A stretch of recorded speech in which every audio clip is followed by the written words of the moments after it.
광고 지난주 했던 것처럼요.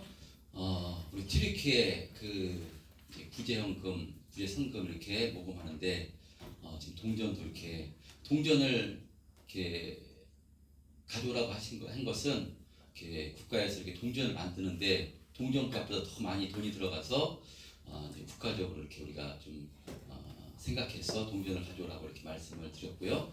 또 감동되신 분들은 또 구제성금으로 이렇게 구제성금 내셨는데 교단에서 이렇게 헌금하는데 잘 집계해서 헌금 드리고 다음 주 주보에 금액이랑 이렇게 헌금한 내용을 광고하도록 하겠습니다. 생각나실 때마다 우리 안수 집사님도 기도해 주셨던 것처럼요. 튀르키예, 시리아 이 지역에 이제 그 생존 작업은 이제 멈추고 이제 이렇게 복구하는 데 이렇게 집중한다고 하는 것 같은데요. 잘 복구되고 이렇게 재건돼서 다시 한번 그 땅에 또 평화가 임하고 또 우리가 또 구제하고 이렇게 기도하는 또 내용을 통해서 그 땅에 이슬람 국가지만 또 기독교 복음이 또 이렇게 또 씨앗이 내려지는 그런 은혜 있게 해달라고 생각나실 때마다 기도해 주셨으면 좋겠습니다. 여러분, 우리는 정말 하나님이 기뻐하시는 대로 신앙생활 해야 되는 줄 믿습니다. 그러면 하나님의 기뻐하시는 뜻, 그것은 무엇이겠습니까? 하나님이 기뻐하시는 뜻은요, 바로 예수 그리스도입니다. 그러므로 우리들에게서 나와야 되는 것이 예수 그리스도가 우리의 신앙과 삶을 통해서 나와야 되는 줄 믿습니다. 그 예수님의 영이 또한 성령님이니까요, 우리가 성령님께 확실히 붙들림 당해서 주님 말씀에 순종하며 살아가는 것이 하나님의 뜻대로 살아가는 것이요, 하나님께 영광 올리는 삶인 줄 믿습니다. 자, 우리가 지난 시간에 사울이 예수님과 만나는 엄청난 만남의 사건을 통해서 우리가 은혜를 나눴습니다. 바로 사울은 예수님과 만남으로 새로운 피조물로 새로운 존재로 태어나게 되는 것인데, 그런데 사울이 예수님을 만나기 전에는 어떤 삶을 살았는가 하면요, 사울은 자기 생각으로 자기 기준으로 하나님을 믿는 사람이었습니다. 그래서 하나님은 한 분뿐이신데, 오로지 유일하신 여호와 하나님이신데, 바로 십자가에 죽은 예수가 그리스도라고 하나님이라고 믿는 예수 믿는 사람들 어떻게 저럴 수가 있느냐, 저것은 이단이다 라고 생각하고 신성 모독을 하는 것이라고 생각했어요. 스데반을 돌로 쳐 죽이는데 앞장섰을 뿐만 아니라 예수 믿는 사람들을 옥에 가두고 잡아 죽이려고 혈안이 돼서 살기가 등등해서 예루살렘에서 200km가 넘는 이 다메섹까지 가서 예수 믿는 사람들을 잡으러 간 것입니다. 그런데 이 다메섹 도상에서 부활하신 예수님을 만나고 그는 꼬꾸라집니다. 바로 강력한 빛에 의해서 두 눈이 멀게 되었지만 그의 영안의 눈이 열어져서, 내가 지금까지 하나님을 위해서 열심낸다고 한 모든 것이 하나님을 핍박한 것이구나, 예수님을 박해한 것이구나, 이것을 깨닫고 3일 밤낮을 금식하며 회개하는 역사를 통해서 새로운 피조물로 거듭나게 됩니다.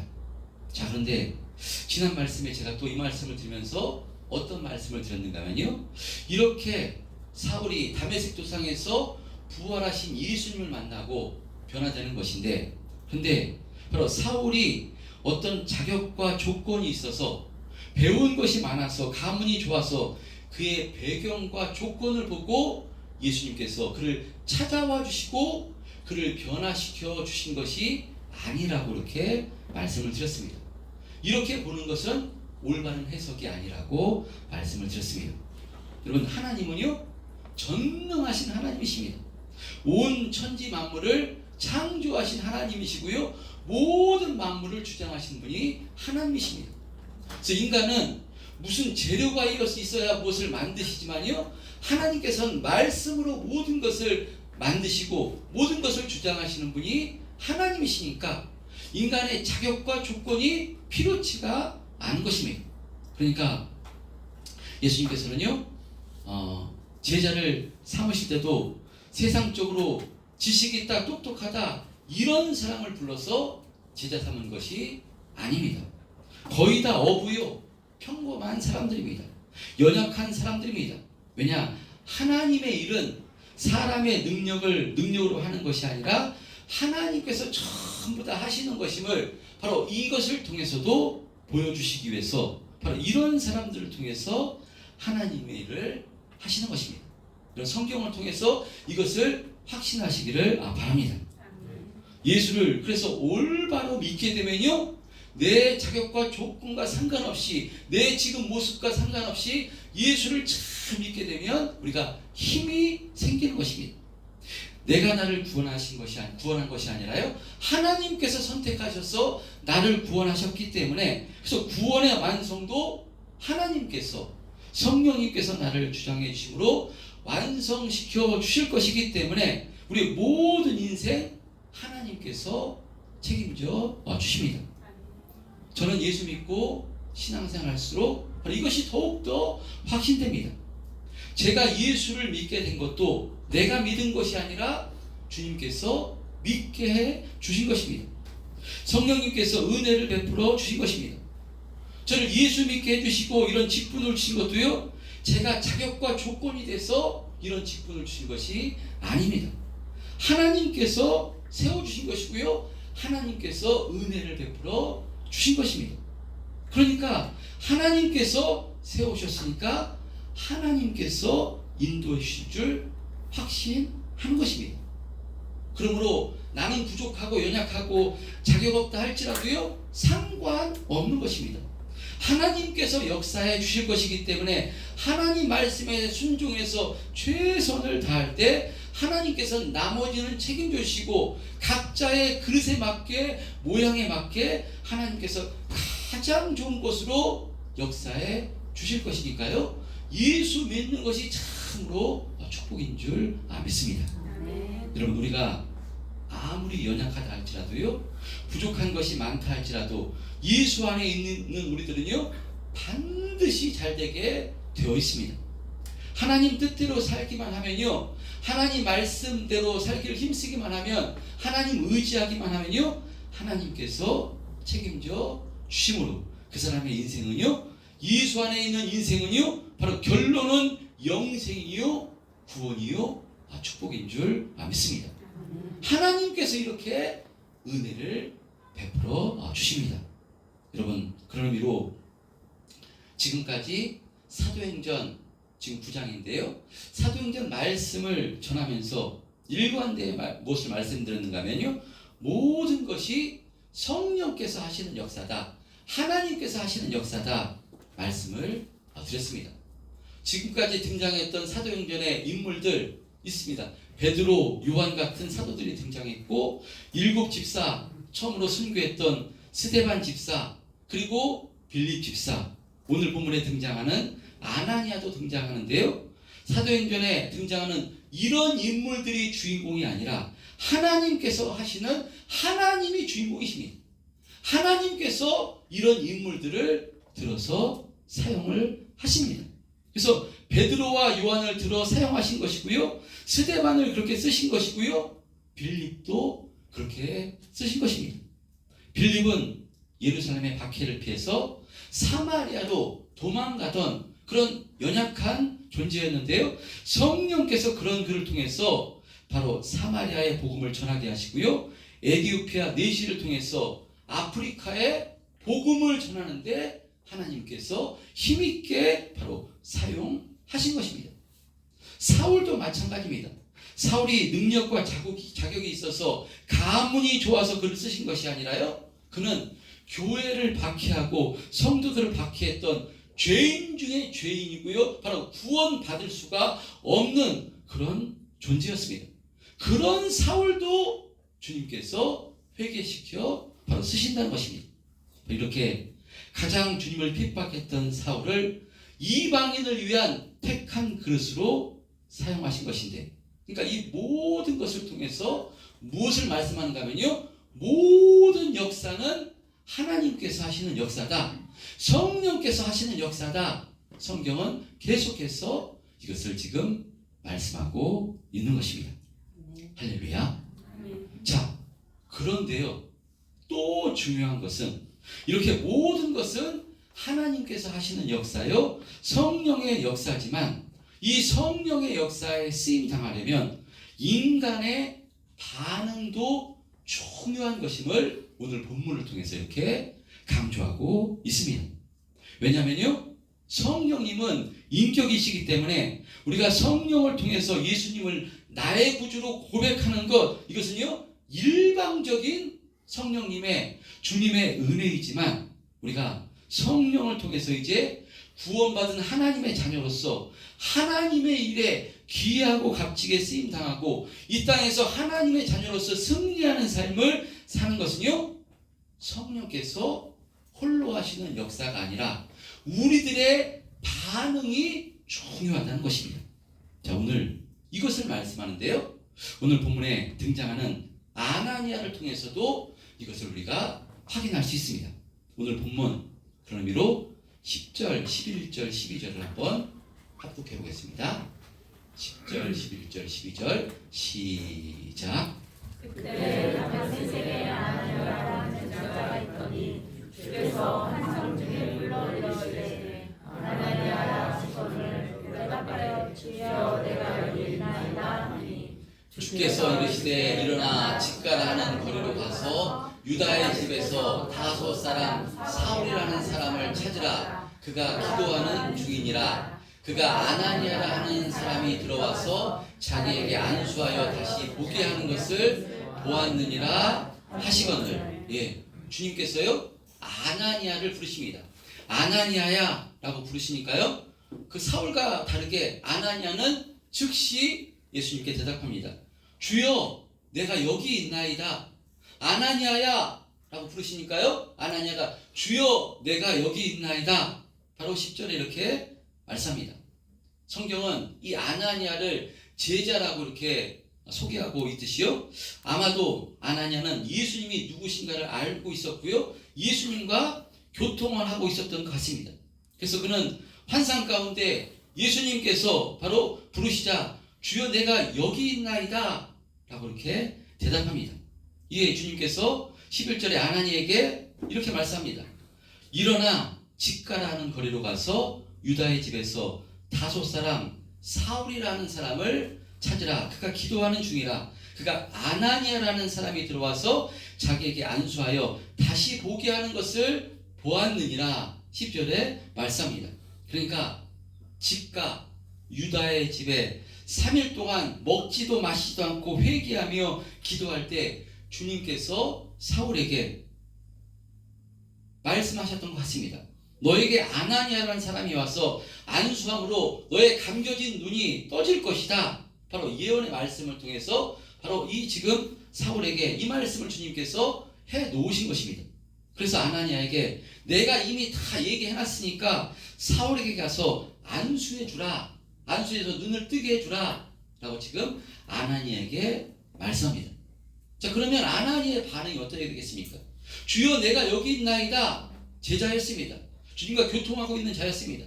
그러면 사울에게 가서 집가 유다의 집 사울에게 가서 안수해서 눈을 떠주게 해라 라고 이렇게 말씀하셨으면요, 아멘, 바로 순종했어야 됩니다.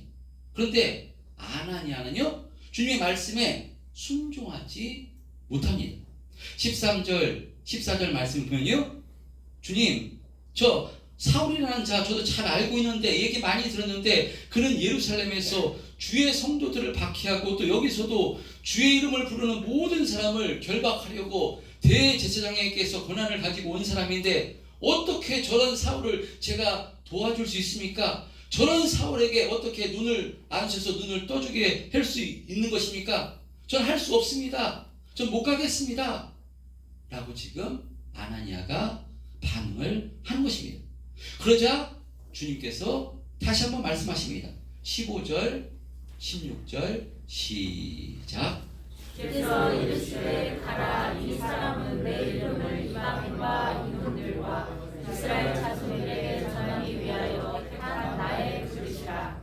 내가 그들에게 열려 얼마나 고난을 받아야 할 것을 내가 그에게 보이리라 하시니 예, 주님께서 재차 이렇게 말씀하시자요. 아나니아는 바로 17절에 아나니아가 떠나. 그러니까 이 말씀에 주님 말씀하니까 곧바로 순종해서 사울이 거하는 집에 들어가서요. 그에게 안수함으로 이 사울의 눈을 뜨게 해줍니다. 자, 그런데 저는 이렇게 아나니아가 사울에게 안수해서 눈을 뜨게 해주는 이 말씀 가운데 놀라운 말씀을 발견하게 되는데요. 그 말씀이 무엇인가 하면 17절 중반 보면 사울을 만나는데 안수해주고 사울에게 뭐라고 얘기하는가 하면요. 형제 사울아 라고 지금 아나니아가 이야기합니다. 지금 사울에게 아나니아가 형제 사울아 라고 지금 이야기합니다. 방금 전까지만 해도 그는 예수님께서 저 사울 예수 믿는 사람들 우리 성도들 적지 않은 해를 입히고 우리들의 원수 아닙니까? 저런 원수 같은 사울 어떻게 그에게 안수해서 눈을 떠주라는 것입니까? 저는 못하겠습니다. 하기 싫습니다. 라고 사울에게 적대감을 가지고 있었던 것이 아나니아였습니다. 그런데 사울을 만나자마자 사울에게 형제 사울아 라고 지금 부르고 있는 것인데, 그러면 아나니아가 가식적으로 바로 사울에게 형제 사울아 라고 부르고 있는 것인가? 그렇지 않습니다. 여러분, 이것은요 사울이 그의 생각과 감정이 변화가 되었기 때문입니다. 어떻게 변화됐을까? 그는요 예수님의 말씀에 자신의 생각에는 도무지 이해가 되지 않고 하고 싶지 않지만 예수님께서 바로 그 사울을 택하셔서 이방인과 임금과 이스라엘 자손들에게 복음을 전하기 위해서 택하신 나의 그릇이라 라고 말씀하는 그 말씀에 그가 주님께서 택하셨다면, 주님께서 결정하셨다면 그 선택이 옳은 선택이구나, 이것을 확신해서 그 말씀에 즉각 순종해 떠나게 되었을 때, 그 떠나는 과정 가운데 성령 하나님께서 아나니아의 마음을 주장하셔서 사울을 형제로 받아들이고픈 그런 마음을 허락해 주신 것입니다. 원수에서 형제로 받아들이고픈 마음을 성령님께서 순종할 때 허락해 주신 것입니다. 그래서 만나자마자 형제 사울아 라고 지금 말하고 있는 것입니다.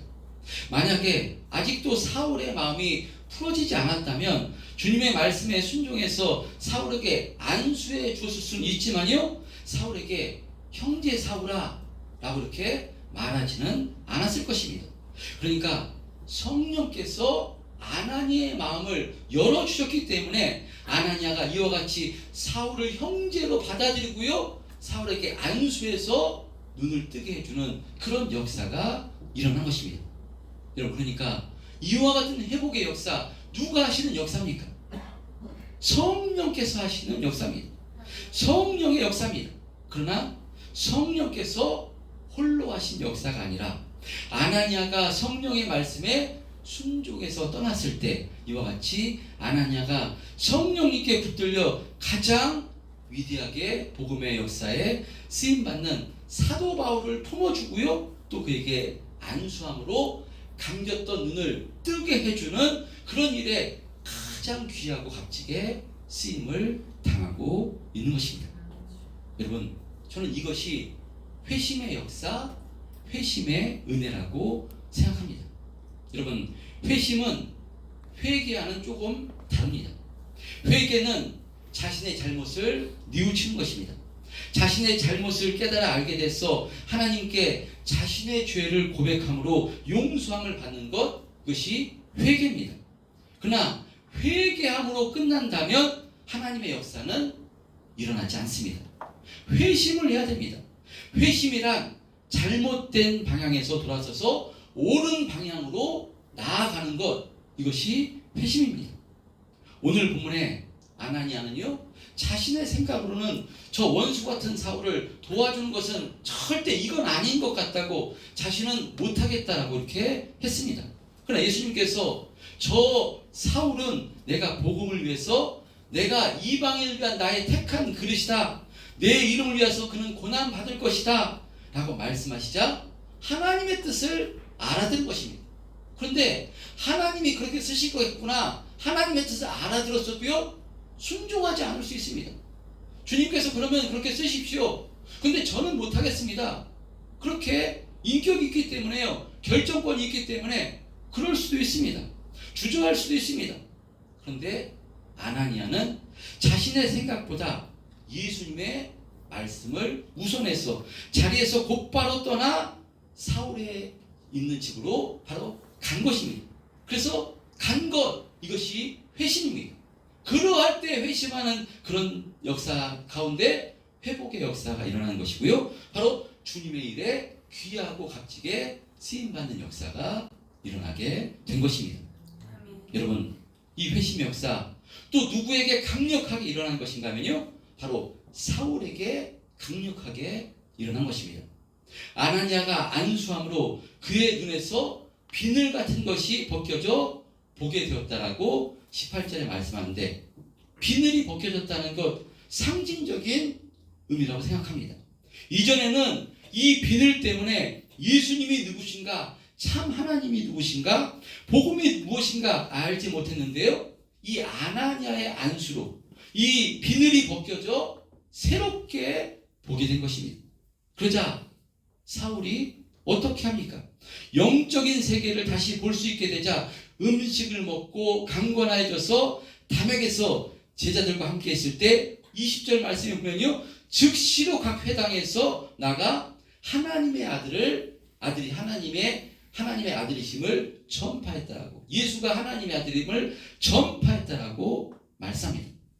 사울은 자신이 이단이라고 생각해서 예수 믿는 사람들을 죽이려고 바로 앞장서고 핍박했던 자였는데요, 부활하신 예수님을 만나고 나서 내가 하나님을 섬긴 것이 아니라 하나님을 핍박했구나, 내가 잘못 알았구나, 예수님이 그리스도구나, 예수님이 구세주구나, 이것을 알게 되자요, 알게 되는 것으로 머무는 것이 아니라 즉시로 바로 그가 회복되자 예수가 그리스도라고 증거하는 회심의 역사가 일어난 것입니다. 즉시로 돌이켜 예수님이 구세주로 하나님의 아들이심을, 복음을 증거했다는 것입니다. 이것이 회심입니다. 여러분, 그런 의미로 진정한 신앙은요, 회심의 자리로 나아가는 것입니다. 진정한 신앙은요, 회심의 자리로 나가는 것이 진정한 신앙이고, 이것이 하나님이 기뻐하시는 믿음입니다. 그럴 때 하나님께서 그 사람을 통해서 정말 은혜와 축복을 허락해 주시고요, 그 사람을 통해서 하나님의 역사, 하나님의 일을 하시는 것입니다. 여러분, 우리가 잘 알고 있는 아브라함, 하나님께서 아브라함의 신앙을 계속해서 연단하셨음을 우리 창세기를 통해서 볼 수 있습니다. 근데 최종적으로 하나님께서 아브라함의 믿음을 시험하십니다. 그래서 아브라함에게 독자 이삭을 번제하라 라고 말씀합니다. 아니, 어떻게 얻은 아들인데 100세의 몸에서 죽은 몸 같은 그 아들 하나님께서 주셨는데 도로 뺏어가시는 것, 이게 말이 되는가? 번제라니 정말 순종하기 어려운 말씀입니다. 순종한다 할지라도 인간적으로는요, 이제 아들을 번제해야 되니까 아들과 며칠만이라도 또 함께하며 마지막으로 아들에게 이제 번제해야 되니까 좋은 것도 좀 먹이고 그때까지 못했던 것 좀 정도 나누면서, 그리고 그런 시간을 보내고 싶은 것이 부모의 마음 아니겠습니까? 그런데 아브라함은요, 그 다음날, 말씀이 떨어진 그 다음날 아침에 일찍 일어나 이삭을 번제하려고 모리아 산으로 간 것입니다. 아니, 이것이 하나님의 뜻인가? 혹시 귀신이 속여서 하나님의 음성으로 나에게 이렇게 이야기하는 것은 아닌가? 이것이 정말 하나님의 뜻이 맞는가? 그런 생각이 들지 않겠습니까? 그냥 살아하고 합심기도 며칠 좀 더 해보고 그때 결정할까? 그런 마음도 있었을 것 같은데 아브라함은 즉시로 떠나 모리아산에서 이삭을 번제합니다. 왜 그랬을까 생각될 때요, 아브라함이 자신을 너무나 잘 알기 때문에 지체하게 되면 이삭을 번제하지 못할 것을 자신의 신앙을 잘 알기 때문에 즉시로 떠나는 것 아닌가 라는 또 생각도 해봅니다. 여러분, 그러니까요, 아브라함은 자신의 생각과 기준보다는요, 먼저 하나님의 말씀이 우선이었기 때문에요, 즉시로 하나님의 말씀에 순종을 한 것입니다. 여러분, 이것이 진정한 회심입니다. 그래서 이 회심 사건 이후에 아브라함이 어떤 또 다른 어려움을 당했다거나 하나님께서 어떤 아브라함을 또 믿음의 연단을 했다라는 기록이 없습니다. 하나님께서 아브라함을 믿음의 조상으로 인정해 주신 것입니다. 여러분, 그런 의미로 우리들도 드려지는 예배를 통해서 선포되어지는 말씀을 통해서 우리가 날마다 하나님의 말씀을 듣습니다. 하나님의 자녀답게 사십시오. 하나님의 자녀답게 살아라. 예배를 가장 우선순위로 삼아라. 주님을 의지하는 삶을 삼아라. 선을 행하고 악을 행하지 말라. 항상 기뻐하고 쉬지 말고 기도하고 범사에 감사하라. 할 수만 있으면 모든 사람과 화평하라. 모든 사람에게 평안을 빌어주고 축복하는 자가 되라. 입술로 상대방을 비판하거나 정죄하지 말고 세워주고 사랑하는 자가 되라. 원수까지도 사랑하고 그를 위해서 기도하라. 겸손히 낮아져서 섬기고 충성하는 자가 되라.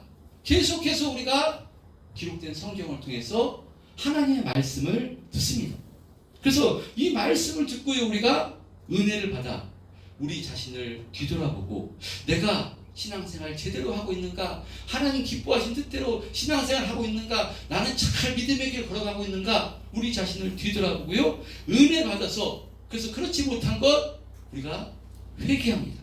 여러분, 회개하는 것 너무나도 귀하고 값진 것입니다. 그러나 회개하는 데까지만 나아가고 회심하는 자리로 나아가지 않으면요, 우리의 신앙이 바뀌지가 않습니다.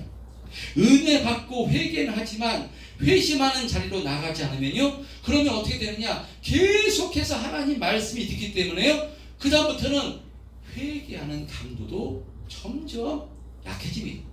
더 강력한 말씀을 들어야지 그때 또 은혜를 받고 회개하는 것이 되지요. 계속해서 어떻게 되느냐? 머리는 커집니다. 말씀은 합니다. 하나님께서 말씀하시는 말씀을 하기 때문에요, 성도가 머리만 커지는 그리스도인이 되는 것입니다. 머리만 커지는 그리스도인이 되면요, 말씀은 알긴 하는데 실천하지 않는 그리스도인이 되면요, 아무리 말씀을 전해도 나중에는요, 그 말씀을 흔들지 못합니다. 하나님께서 회개시키고 회심하기가 너무나 힘드는, 그래서요, 이제 몸만 와 있는 종교인이 될 수가 있습니다. 20년, 30년, 40년 예수를 믿게 되면요, 그 말씀이 선포되는 하나님이 내 말씀 나한테 주시는 말씀이라 해서 은혜 받고 회개해서 회심하는 자리로 나가길 힘써야 되는데요, 회심하는 자리로 나가길 힘쓰지 않으면, 은혜만 받고 회개하는 데 멈추면요, 우리의 신앙은 변하지가 않는다는 것입니다. 저는 우리 참된 평안교회 성도님들은 회심하는 자리로 나가시는 진정한 신앙이 되시기를 주님의 이름으로 축복합니다. 여러분, 하나님의 말씀을 통해서 우리의 행동이 바뀌고 입술이 바뀌고 삶이 바뀌시기를 바랍니다. 회심해서 하나님 뜻대로 순종하는 삶을 살기를 힘쓰다가 우리의 능력이 부족하고 연약하기 때문에요, 넘어질 수 있습니다. 그러나 하나님 말씀대로 살기를, 회심하기를 애쓰고 힘쓰고 몸부림치면요, 바로 아나니아가 원수 같은 사울을 형제로 받아들일 수 있는 마음을 하나님께서 허락해 주시듯이요, 우리가 회심하기를 힘쓸 때 정말 나를 힘들게 하고 어렵게 하던 그 문제도 문제가 아니게 성령님께서 은혜를 베풀어 주시는 것이고요, 나를 아프게 하고 힘들게 하고 그런 원수 같은 사람까지도 하나님께서 품어주고 사랑하고 바로 그를 위해서 기도해 주라는 그런 마음을 허락했어요. 이러한 사랑의 사람으로 성령 하나님께서 변화시켜 주시는 줄 믿습니다. 여러분, 그러할 때 우리 심령 가운데 하나님 주시는 참된 평안과 감사로 충만하게 될 것이고요, 우리가 겸손히 낮아져서 희생하고 순종하고 주님을 섬기면서도요, 이렇게 주님께 붙들려서 주님께 쓰임 당하는 이 자체만으로도 감사해서 정말 그리스도 예수 안에서 날마다 승리하는 삶을 살게 되는 줄 믿습니다. 전 우리 참된 평안교회 성도님들이 이와 같은 믿음으로 세워졌어요. 다 날마다 주님께 붙들려서 쓰임 당하고요 승리하는 삶을 살아가시기를 주님의 이름으로 축원드립니다. 여러분 사순절이 시작되었습니다. 사순절 기간 동안 더 주님의 말씀 안으로 주님의 은혜 안으로 들어가길 힘쓰고요 또 경건의 훈련을 통해서 또 기도에 힘쓰므로써요 주님의 사랑 안으로 들어가길 힘쓰므로써 이 주님 주신 은혜로 우리의 신앙과 삶을 점검하고요 그래서 은혜 받고요 회개하고요 더 나가서 회심하는 자리로 나가는 바로 저와 여러분 되심으로써요 하나님 손에 힘있게 붙들려서 정말 하나님의 영광을 위해서 하나님을 기쁘시게 하는 삶을 살아가시는 우리 참된 평안교회 성도님들 다 되셨으면 좋겠습니다. 할렐루야. 이 시간 그런 의미로 나는 회심하는 자리로까지 나아가길 힘쓰는가 우리 자신을 한번 점검해 보심으로써 하나님 성령님 은혜 주세요. 은혜 베풀어 주셔서 바로 은혜 받고 회개하는 데뿐만 아니라 회심하는 자리로까지 나아가기를 몸부림치는 죄를 될 수 있도록 주님 은혜를 베풀어 주옵소서. 라고 이 시간